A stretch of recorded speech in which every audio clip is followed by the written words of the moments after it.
৭০ minute পর্যন্ত ২-০ গোলে এগিয়ে আতলেতিকো মাদ্রিদ।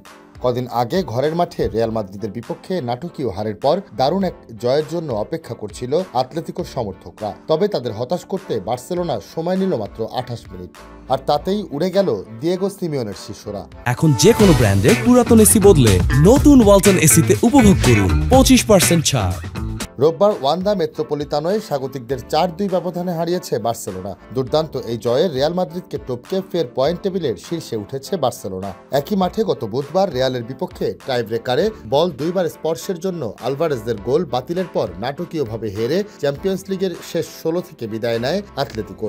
সেই রেশ থাকতেই আরেকটি পরাজয়ের বেদনায় পুরল দিয়েগো সিমিওনের দল।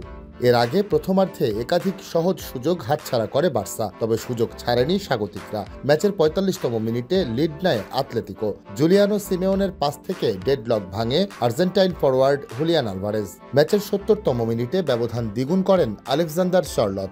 এই মৌসুমে বদলি নেমে মোট ৮ গোল করলেন শার্লট, ইউরোপের শীর্ষ ৫ লিগে খেলা ফুটবলারদের মধ্যে যা সর্বোচ্চ।